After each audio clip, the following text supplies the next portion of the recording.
Okay, yeah, we won't give you too many surprises here. Okay. Jazz is full of surprises. Oh, that's right. Okay, so you ready, Michael? I am. Okay.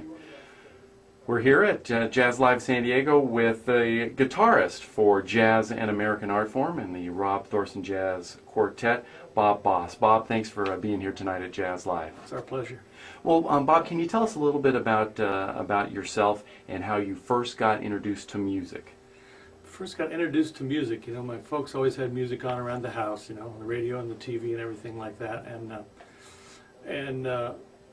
I got my first guitar was actually an electric guitar. They used to sell them at Sears, so I got it as a Christmas gift, and that's how I started to get interested in guitar music, especially. But the only guys at that time were Trini Lopez and and the Beach Boys. Mm-hmm. This is a little bit before the Beatles, and then of course once that happened, then there was a lot to do. But I didn't hear jazz until high school when I went to a friend's house after football practice one day, and he had a string bass in the corner. I'd seen pictures of them, I knew what they were, but I'd never been in the same room with one.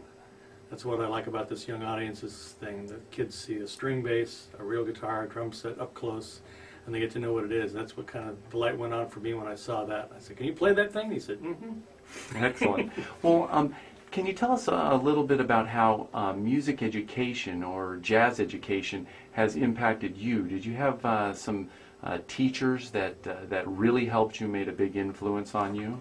Not in the school system. Strangely enough, I'm 59 years old, so when I went away to college in 1970, you couldn't take music courses with electric guitar. It was only classical at Chico State at that time. So by the time I left there, it had changed quite a bit. Jamie Ebersol came there himself and gave a clinic, and the big band was going strong by that time. But for instance, when I started high school, they said no electric guitar in the stage band.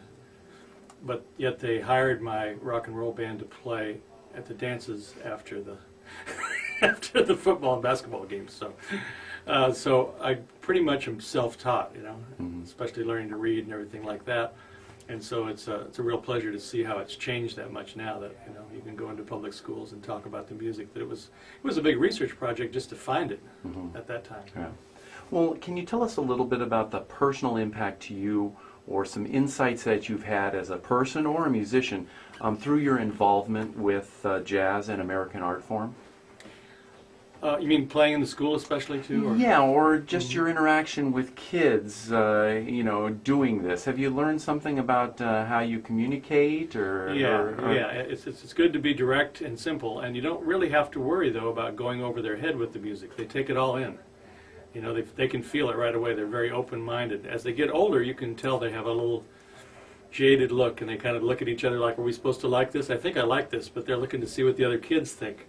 The younger kids especially, once they're introduced to it, they know they like it. And I've had the experience many times in public playing for a regular audience in a hotel lobby or anywhere else, and someone comes up and says, "What kind of music is this?" They're kind of mystified, and they say, "This is jazz." They said, "Oh, I didn't know I liked jazz." They haven't really heard it a lot of times, not in person, and it makes a big difference, Tell us a little bit about your work outside of jazz and American art form. What kind of things do you do as a musician? Any current projects or bands that you're playing with? Oh yeah, I freelance around town, so I play with different people all the time. I just did a recording with Brad Steinway's big band. I'll be playing in a public school tomorrow with them, and then and I work with various vocalists and singers around town, and with Marshall Hawkins' Seahawk Modern Jazz Orchestra. Whatever comes up, it's pretty interesting to change hats, every day and try and just challenge yourself to see if you can fit in a lot of different situations. That's what I like. Excellent. Is there a place on the internet where folks can find out more information about you and I what do you have do? my own website. It's bobboss.com.